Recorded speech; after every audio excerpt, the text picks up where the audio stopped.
हरि ओम।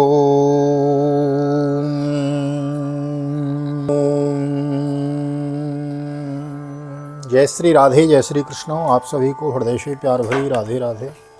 और कैसे हैं आप सब? I hope you are absolutely fine. सब कुशल मंगल होंगे और भगवान की भक्ति में लीन होंगे। मैं राधेश्याम वशिष्ठ नित्य की भांति आपका बहुत बहुत स्वागत करता हूँ। ले चलता हूँ आज की पावन कथा प्रसंग में। सर्वप्रथम करेंगे गोविंद नाम संकीर्तन। श्री कृष्ण गोविंद हरे मुरारी, नाथ नारायण वासुदेव। श्री कृष्ण गोविंद हरे मुरारी, नाथ नारायण वासुदेव। हे नाथ नारायण वासुदेव, हे नाथ नारायण वासुदेव। श्री कृष्ण गोविंद हरे मुरारी, नाथ नारायण वासुदेव। नारायणं नमस्कृत्य नरं चैव नरोत्तमं देवीं सरस्वतीं व्यासं ततो जयमुदीरयेत्। कृष्णाय वासुदेवाय हरये परमात्मने प्रणतक्लेशनाशाय गोविन्दाय नमो नमः। ओं नमो भगवते वासुदेवाय। चतुर्विंशोऽध्याय। श्रीशुक उवाच एवं चर्चितसंकल्पो भगवान् मधुसूदनो आशासादाथ चाणूरम मुष्टिकम रोहिणी सुत। श्री सुखदेव जी कहते हैं, परीक्षित, भगवान श्री कृष्ण ने चाणूर आदि के वध का निश्चित संकल्प कर लिया। जोड़ बंद बद दिए जाने पर श्री कृष्ण चाणूर से और बलराम जी मुष्टिक से जा भिड़े हैं। हस्ताभ्याम हस्तयोर्पद्भ्याम पद्भ्यामेव च पादयोः विचकर्षो तो रन्योन्यं प्रसह्य विजिगीषयोः अर्तनी द्वे अर्तनीभ्यां जानुभ्यां चैव जानुनी शिरोशीर्ष्णो रसोरस्त्वावन्योन्यमवेयज्ञतो परिभ्रामण विक्षेप परिरम्भावपातनैः उत्सर्पणैश्चान्योन्यो चान्योन्यं प्रद्युरुन्दताम् उत्थापनैरुन्नयनैश्चालनैः स्थापनैरपि परस्परं जिगीषन्तावचग्रुचक्रतुरात्मनः तद्बलाबलवद्युद्धं समेता सर्वयोषिता ऊचु परस्परम राजन सानुकंपां वरुथ। वे लोग एक दूसरे को जीत लेने की इच्छा से हाथ से हाथ बांधकर पैरों में पैर अड़ाकर बलपूर्वक अपनी अपनी को खींचने लगे। जब वे पंजे से पंजे, घुटनों से घुटने, माथे से माथा और छाती से छाती बढ़ाकर एक दूसरे पर चोट करने लगे। इस प्रकार दांव पेच करते करते अपने अपने जोड़ीदार को पकड़ कर इधर उधर घुमाते, दूर ढकेल देते, जोर से जकड़ लेते, लिपट जाते, उठाकर पटक देते, छूट कर निकल भागते और कभी छोड़कर पीछे हट जाते। इस प्रकार एक दूसरे को रोकते रोकते प्रहार करते और अपनी जोड़ीदार को पछाड़ देने की चेष्टा करते। कभी कोई नीचे गिर जाता तो दूसरा उसे घुटनों और पैरों में दबाकर उठा लेता, हाथ से पकड़कर ऊपर ले जाता, गले में लिपट जाने पर ढकील देता और आवश्यकता होने पर हाथ पांव इकट्ठे करके गांठ बांध देता। परीक्षित, इस दंगल को देखने के लिए नगर की बहुत सी महिलाएं भी आई हुई थी। उन्होंने जब देखा कि बड़े बड़े पहलवानों के साथ ये छोटे छोटे बलहीन बालक लड़ाए जा रहे हैं, तब वे अलग अलग टोलियां बनाकर करुणावश आपस में बातचीत करने लगी। ही महानयम बता धर्मम में साम्राज्य सभासदाम ये बला बल युद्धम राज्ञो विच्छन्ति पश्यतः कं वज्रशार सर्वांगो मल्लो शैलेन्द्र सन्निभो क्वच चाति सुकुमारांगो हुं किशोरो नाप्त यौवनो धर्म व्यतिक्रमो ह्यस्य रजमाजस्य ध्रुवं भवेत् यत्रा धर्मः समुत्तिष्ठन्ने तमश्च समुत्तिष्ठे नस्तेयं तत्र करहिचित् न सभां प्राविशेत् प्राज्ञः सवधो शब्यदोषान् स्मरन् विब्रुवन्नज्ञो नरः किल विषमश्नुते। हे परीक्षित, इस दंगल को देखने के लिए करुणावश आपस में बातचीत करने लगी। यहाँ राजा कंस के सभासद बड़ा अन्याय और अधर्म कर रहे हैं। कितने खेद की बात है कि राजा के सामने ही ये बली पहलवानों और निर्बल बालकों के युद्ध का अनुमोदन करते हैं। बहन देखो, इन पहलवानों का एक एक अंग वज्र के समान कठोर है। ये देखने में बड़े भारी पर्वत से मालूम होते हैं, परंतु श्री कृष्ण और बलराम अभी जवान भी नहीं हुए हैं। इनकी किशोर अवस्था है और इनका एक एक अत्यंत सुकुमार है। कहाँ ये और कहाँ वे? जितने लोग यहाँ इकट्ठे हुए हैं देख रहे हैं, उन्हें अवश्य धर्म उल्लंघन का पाप लगेगा। सखी, जब हमें भी यहाँ से चल देना चाहिए। जहाँ धर्म की प्रधानता हो वहाँ कभी न रहें, यही शास्त्र का नियम है। देखो, शास्त्र कहता है कि बुद्धिमान पुरुष को सभासदों के दोषों को जानते हुए सभा में जाना ठीक नहीं है, क्योंकि वहाँ जाकर उन गुणों का कहना, चुप रह जाना अथवा मैं नहीं जानता ऐसा कह देना, ये तीनों ही बातें मनुष्य को दोष का भागी बनाती हैं। बलगतः शत्रुमभितः कृष्णस्य वदनाम्बुजं वीक्षतां च वार्युक्तं पद्मकोशं वाम्बुवे किं न पश्यत रामस्याम गतां रामलोचनं मुखताम्रलोचनं मुखताम्रलोचनं मुष्टिकं प्रति सामर्शं हाससंरम्भशोभितं पुण्याम्बत ब्रजभवो यदयं नृलिङ्गं गूढपुराणपुरुषो वनचिद्रमाल्यो गापालयन् शहवलः गुणयश्च वेणुं विक्रीडयाञ्चति चेरित्ररमार्चिताङ्ग्रीं गोप्यस्तपः किमचरन् यदमुस्य रूपं लावण्यरास लावण्यसारसम सारमसमोगध्वरमनन्यसिद्धं द्रग्वी पिबन्त्यन स नशवाभिनवं दुरापम् एकान्तधाम यस्य श्री ऐश्वरस्यम् ऐश्वरश्च यादोहनीव हननीमथनोपलीपबृङ्खिङ्कनार्भरुदितो क्षणमार्दनादौ मार्जनादौ गायन्ति चैनुमनुरक्तधियो श्रुकण्ठ्यो धन्या व्रजस्त्री औरुक्रमचित्तयानाः। देखो देखो श्री कृष्ण शत्रु के चारों ओर पैंतरा बदल रहे हैं। उनके मुख पर पसीने की बूंदें ठीक वैसे ही शोभा दे रही हैं जैसे कमल कोष पर जल की बूंदें। सखियों, क्या तुम नहीं देख रही हैं? श्री बलराम जी का मुख मुष्टिक के प्रति क्रोध के कारण कुछ कुछ लाल लोचनों से युक्त हो रहा है, फिर भी हास्य का अनुरुद्ध आवेग कितना सुंदर लग रहा है। सखी, सच पूछो तो जो ब्रजभूमि ही परम पवित्र और धन्य है, क्योंकि वहाँ के पुरुषोत्तम मनुष्य के वेश में छिप कर रहते हैं। स्वयं भगवान शंकर और लक्ष्मी जी जिनके चरणों की पूजा करती है, वे ही प्रभु वहाँ रंग बिरंगी जंगली पुष्पों की माला धारण कर लेते हैं तथा बलराम जी के साथ बांसुरी बजाते, गोएं चराते और तरह तरह के खेल खेलते हुए आनंद से विचरते हैं। सखी, पता नहीं गोपियों ने कौन सी तपस्या की थी जो नेत्रों के दोनों से नित्य निरंतर इनकी रूप माधुरी का पान करती रहती हैं। इनका रूप क्या है? लावण्य का सार संसार में या उससे परे किसी का भी रूप इनके रूप के समान नहीं है। फिर बढ़कर होने की तो बात ही क्या है? सो भी किसी की संवारने सजाने की नहीं, गहने कपड़े से भी नहीं, बल्कि स्वयं सिद्ध है। इस रूप से देखते देखते तृप्ति भी नहीं होती, क्योंकि यह प्रतिक्षण नया होता जाता है, नित्य नूतन है, समग्र यह सौंदर्य और ऐश्वर्य इसी से आश्रित है। सखियों, परंतु इसका दर्शन तो औरों के लिए बड़ा ही दुर्लभ है, वह तो गोपियों के ही भाग्य में बदा है। सखी, व्रज की गोपियां धन्य है, निरंतर श्री कृष्ण में ही चित्त लगा रहने के कारण प्रेम भरे हृदय से आंसुओं के कारण गदगद कंठ से वे इन्हीं लीलाओं का गान करती रहती हैं। वे दूध धोते, दधी मनते, दधी मथते, धान कूटते, घर लीपते, बालकों को झूला झुलाते, रोते हुए बालकों को चुप कराते, उन्हें नहलाते धुलाते, घरों को झाड़ते बुहारते, कहाँ तक कहें कि सारे काम काज करते समय श्री कृष्ण के गुणों के गान में ही मस्त रहती थी।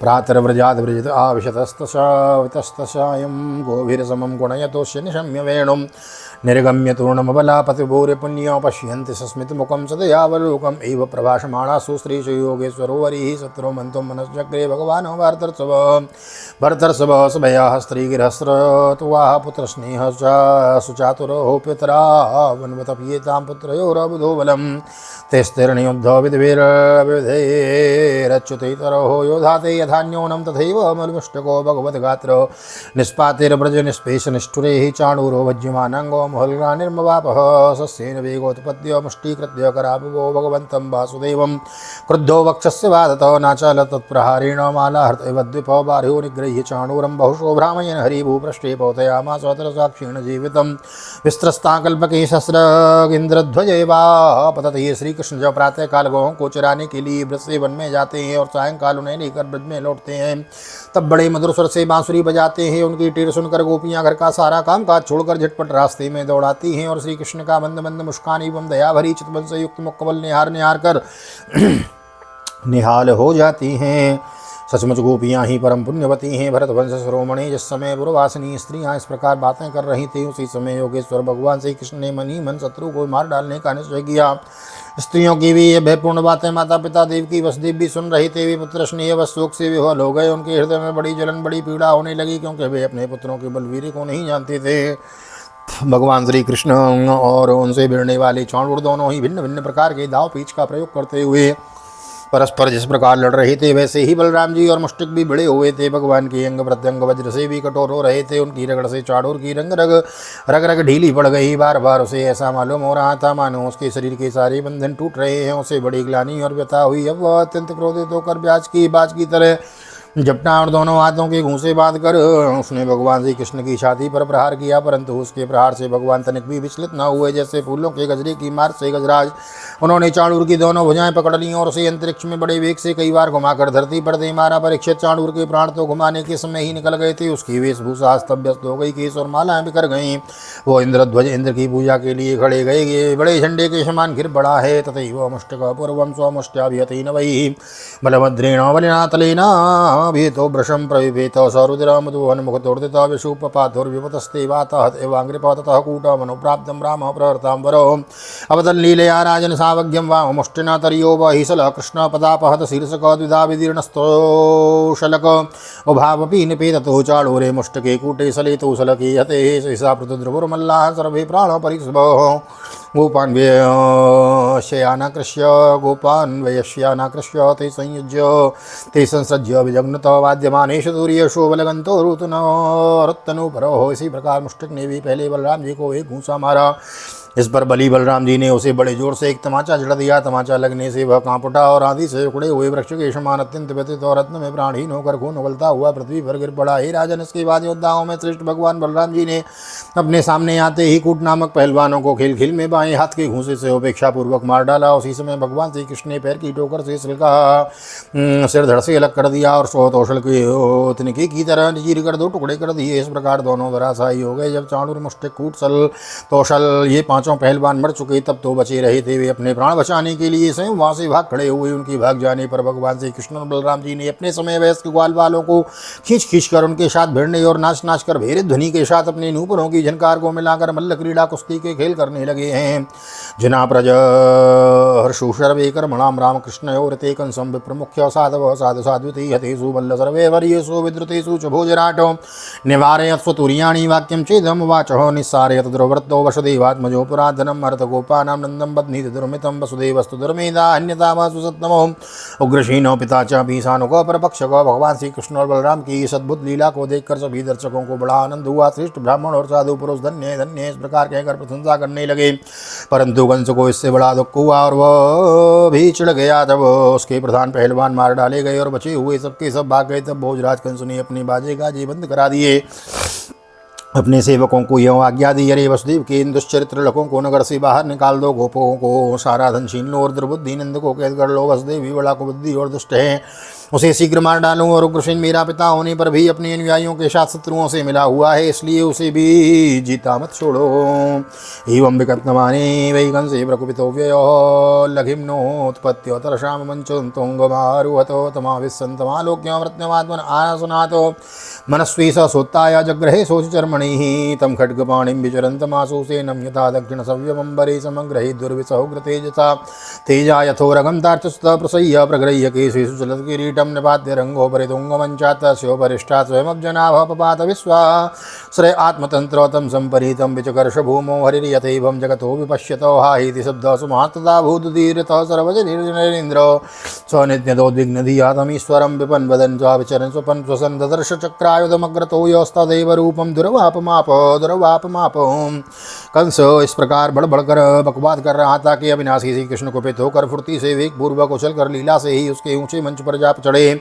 जब मनस्वी कंस ने देखा कि मेरे मृत्यु रूप भगवान श्री कृष्ण सामने आ गए तब वह सहसा अपने सिंहासन से उठ खड़ा हुआ और हाथ में डाल ले तथा तलवार ले उठा ली। हाथ में तलवार लेकर वह चोट करने का अवसर ढूंढता हुआ पैंतरा बदलने लगा। आकाश में उड़ते हुए बाज के समान वह कभी दाईं ओर जाता तो कभी बाईं ओर, परंतु भगवान का प्रचंड तेज अत्यंत दुस्सह है। जैसे गरुड़ सांप को पकड़ लेते हैं वैसे ही भगवान ने बलपूर्वक उसे पकड़ लिया। इसी समय कंस का मुकुट गिर गया और भगवान ने उसके केश पकड़कर उसे भी ऊंचे मंच से रंगभूमि में गिरा दिया। फिर परम स्वतंत्र और सारे विश्व के आश्रय भगवान श्री कृष्ण उसके ऊपर स्वयं कूद पड़े। उनके कूदते ही कंस की मृत्यु हो गई। सब देखते देखते भगवान श्री कृष्ण कंस की लाश को धरती पर उसी प्रकार घसीटने लगे जैसे सिंह हाथी को घसीटे हैं। नरेंद्र उस समय से हाय हाय की बड़ी ऊंची आवाज़ सुनाई पड़ी। कंस ने निरंतर बड़ी घबराहट के साथ श्री कृष्ण का ही चिंतन करता रहता था। वह खाते पीते सोते चलते बोलते और सांस लेते समय अपने हाथ में सामने चक्र हाथ में लिए भगवान श्री कृष्ण को ही देखता रहता। इस नित्य चिंतन के फलस्वरूप वह चाहे द्वेष भाव से ही क्यों न किया गया हो, उसे भगवान की उसी रूप की प्राप्ति हुई, सारूप मुक्ति हुई, जिसकी प्राप्ति बड़े बड़े तपस्वी योगियों के लिए भी कठिन है। कंस की कंक और नग्रुद्र आदि 8 छोटे भाई थे। वे अपने बड़े भाई का बदला लेने के लिए क्रोध से आग बबूले होकर भगवान श्री कृष्ण और बलराम जी की ओर दौड़े। तब भगवान बलराम जी ने देखा कि वे बड़े वेग से युद्ध के लिए तैयार होकर दौड़े आ रहे हैं। तब उन्होंने परिक उठाकर उन्हें वैसे ही मार डाला जैसे सिंह पशुओं को मार डालता है। निधुर्दुन्दुभयो व्योम्नि ब्रह्मशाद्या विभूतयो पुष्पैकिरन्तस्तं प्रीत्या पुष्पैकिरन्तस्तं प्रीताः संससुरनृतुस्त्रियो ननृतुस् स्त्रियः तेषां श्रियो महाराजा सुवन्मरण दुःखितः तत्राभिर्विनिघ्नन्त्यः शीर्ष्णान्यो सुरलोचनः शयानान् वीरशय्यायां प्रीतिनाः लिङ्गशोचतिः विलेपुषु स्वरं नार्यो विसृजन्त्यो मुहुश्च हानाथ प्रियधर्मज्ञ करुणानाथ वत्सल त्वया हतेन निहता वयं ते सग्रह प्रजा त्वया विरहिता पतिया पुरीयं पुरुषर्षभ न शोभते वयमिव निवृत्तोत्सव मङ्गलः अनागशां त्वं भूतानां कृतवान् द्रोहमुल्बणं ते नीवाम्बो दशां नीतो भूतदुर्कोलभीतसं सर्वेषां यभूतानामे सही प्रवाप्य गुप्ता च तद्वद्यायी न क्वचित् सुखमेदते उस समय आकाश में दंदमियाँ बजने लगी। भगवान की विभूति स्वरूप ब्रह्मा शंकर आदि देवता बड़े बड़े आनंद से पुष्पों की वर्षा करते हुए उनकी स्तुति करने लगी। अप्सराएं नाचने लगी। महाराज कंस और उसके भाइयों की स्त्रियां अपने आत्मीय स्वजनों की मृत्यु से अत्यंत दुखित हुई। वे अपने सिर पीटती हुई आंखों में आंसू भरे वहां आई। वीर सैया पर सोए हुए अपने पतियों से लिपट कर वे शोकग्रस्त हो गईं और बार बार आंसू बहाती हुई ऊंचे स्वर में विलाप करने लगी। हाँ नाथ, हे प्यारे, हे धर्मज्ञ, हे करुणामय, हे नाथ वत्सल, आपकी मृत्यु से हम सबकी मृत्यु हो गई। आज हमारे घर उजड़ गए, हमारी संतान अनाथ हो गई। पुरुषश्रेष्ठ इस पुरी को आप ही स्वामी थे, आपके विरह से इसके उत्सव समाप्त हो गए, मंगल चिन्ह उतर गए। यह हमारी ही भांति विधवा होकर शोभाहीन हो गई। स्वामी, अपने प्राणियों के साथ घोर द्रोह किया था, अन्याय किया था, इसी से आपकी यह गति हुई है। सच है, जो जगत के जीवों से द्रोह करता है उनका हित करता है, ऐसे कौन पुरुष शांति पा सकता है। ये भगवान श्री कृष्ण जगत के समस्त प्राणियों की उत्पत्ति और प्रलय के आधार हैं, यही रक्षक भी हैं। जो इनका बुरा चाहता है, इनका तिरस्कार करता है, वह कभी सुखी नहीं हो सकता। श्री सुखवाचो राजयोषित आश्वास्य भगवान लोक भावनो यमाहुर्लौकिकीं संस्थामता नाम समकारयत् मातरं पितरं चैव मोचयित्वात् बन्धनात् कृष्ण रामो वन्दाते शिरसा स्पृश्य पादयोः।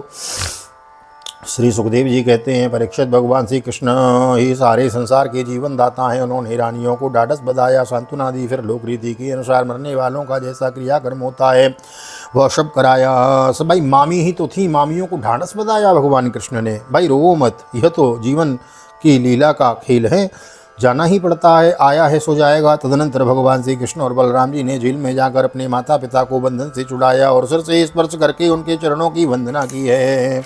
माता देवकी, पिता वसुदेव बड़े प्रसन्न हुए हैं भगवान कृष्ण को देख के।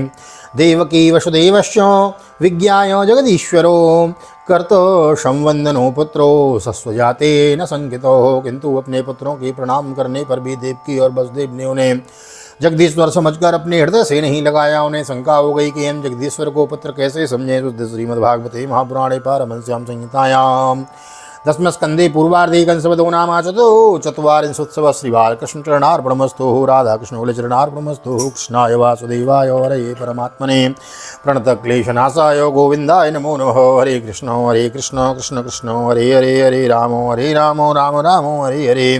राधे कृष्ण कृष्ण कृष्ण राधे राधे, राधे श्याम श्याम श्याम राधे राधे। बोल राधा गोविंद भगवान की जय। श्रीमद्भागवत महापुराण की जय। श्री वेदव्यास जी महाराज की जय। श्री सुखदेव जी महाराज की जय। राजा परीक्षित जी महाराज की जय। राजा रामचंद्र भगवान की जय। श्री हनुमान जी महाराज की जय। गोवर्धन नाथ की जय। अम्ने महारानी की जय। वृंदावन माँ की बिहारी लाल की जय। श्री गैया मैया की जय। श्री तुलसी मैया की जय। अपने अपने माता पिता की जय। सदगुरुदेव भगवान की जय। आज के आनंद की जय। जय जय श्री राधे श्री राधे श्री राधे श्याम। जय जय राधे जय जय श्याम। सबको मिले वृंदावन धाम, ऐसी प्रार्थना मेरी ठाकुर जी के चरणों में। यहाँ तक वीडियो बने, प्लीज़ वीडियो को लाइक कर दिए, शेयर कर दिए, कमेंट में भागवत भगवान की जय लिख दीजिए। मिलते हैं अगले अध्याय में, तब तक के लिए श्री धाम वृंदावन भागवत निकेतन ठाकुर जी का दर्शन करते हुए आप सभी को हृदय से प्यार भरी जय श्री राधे, जय श्री कृष्ण, हरि ओम।